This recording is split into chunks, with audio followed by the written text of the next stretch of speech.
Hello guys, सबैजना सन्चै हुनुहुन्छ? म फेरि पनि उपस्थित भइसकेको छु हजुरहरू सामुने नेक्स्ट रिएक्सन भिडियो लिएर। आज चाहिँ मैले माग्ने बुढाको थग लाइफ चाहिँ रिएक्सन गर्न गइरहेको छु। हजुरहरूलाई कस्तो लाग्छ प्रतिक्रिया दिनु होला। भिडियो अन्तिमसम्म हेर्नु होला अनि भिडियो मन पर्यो भने सब्स्क्राइब पनि गर्नु होला है त। हैन यो माग्ने बोल्नु लाग्यो क्या हो? गुरुको बजा न के खोजिरहेको? सुर खोज्नु परेन, ताल खोज्नु परेन, रेडियो हो रे फट्ट बजाउनलाई। रेडी हो र? बजाउनु सजाउनु छैन, जति बेला नि जाडकै कुरा। ठिक्क मोरा गजब बेइज्जती। अब बाजे मलाई छुट्या, तिमी शङ्खा फुक्नी म सानै फुक्नी, एउटा फुक्नीले अर्को फुक्नीलाई किन फुक्नी? त्यो पनि जाँड त खानै पर्यो नि यार, दिनभरि बजाउनु पर्छ हैन। गाउँघरमा भए यो नि जाँड त खोज्नु पर्छ त। पालेजी के गरे भने यो एक मैले बजाइसके, अब त दुईको पालो। एक हप्ता भइगयो नि त।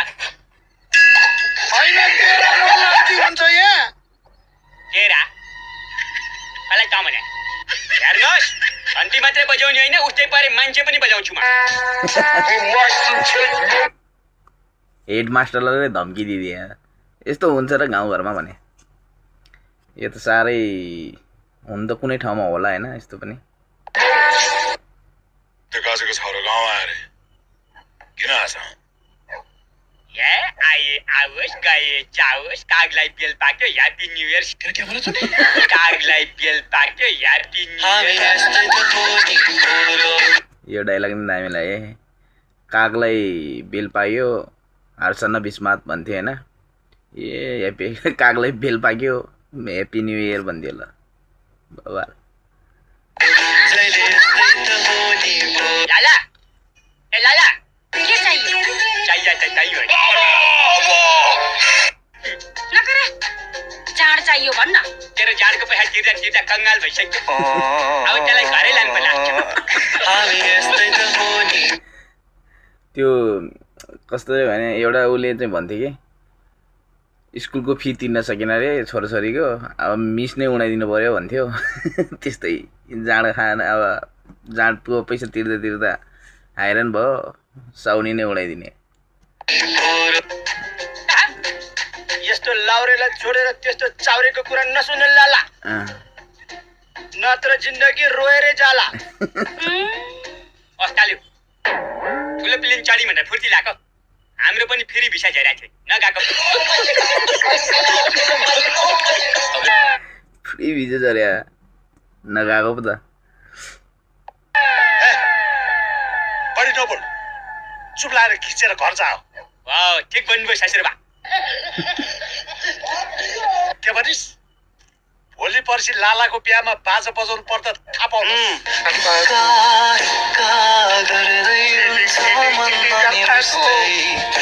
तर साँच्ची रक्सी खायो भने हिम्मत त आउँछ हौ हैन।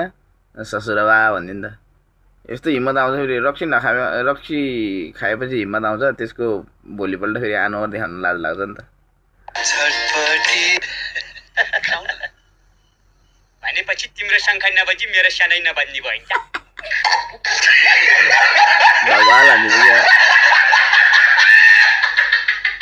माग्ने बाबु एकैछिन यता आउनुहोस् त।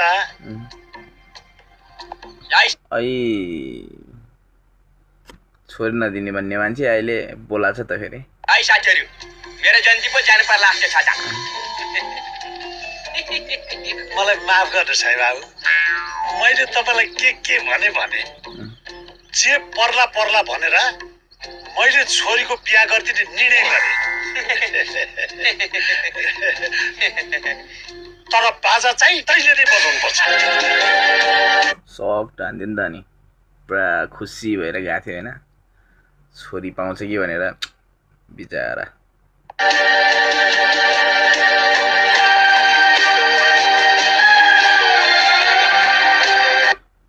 हैन के गरे भने यो छोरोले भ्याएन, त्यही भएर मै आएर पढाएको। अब छोरोको ठाउँमा सधैँ तपाईँले पढाएर हुन्छ त? मलाई दाउनै लाग्यो।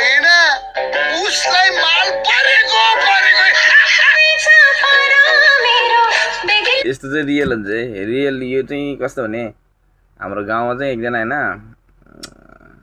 चाहिँ स्कुलमा गएर बसिरहेको थियो अरे एकजना आमा चाहिँ। अनि आमा किन आउनु भएको तपाईँ भने त छोरा आज भ्याएन मेलामा गएको छ त्यही भएर हाजिर लाउन भन्थ्यो अरे त्यो जस्तै। तपाईँ आफै कम पढे मान्छेले यसरी बच्चालाई पढाउन मिल्छ त? अच्छा 7 कक्षा पढेको मान्छेले जाबु 3 कक्षालाई पढाउन सक्दैन?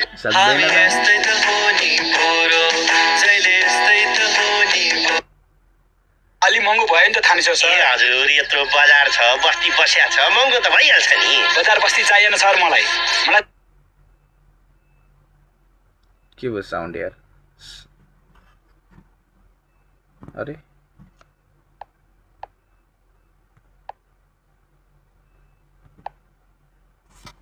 साउन्ड गयो त के भने?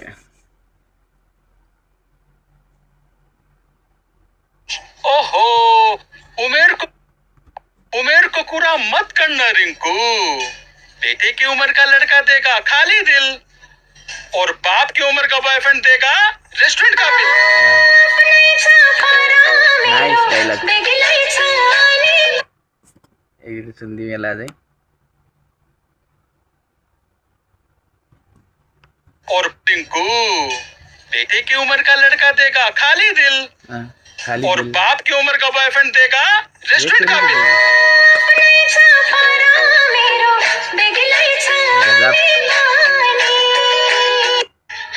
तपाईँ यो स्कुलमा के गर्नुहुन्छ? मामा घन्टी बजाउँछु। यो हो घन्टी? दुईटै बजाउने कुरा हो। कहिले कुन बजाउँछु कहिले कुन बजाउँछु। बजाउने कुरो दुइटै होइन जुन बजाइ नि भयो।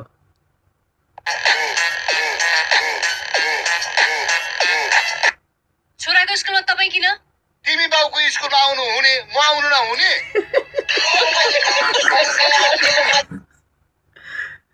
सही पोइन्ट गजब।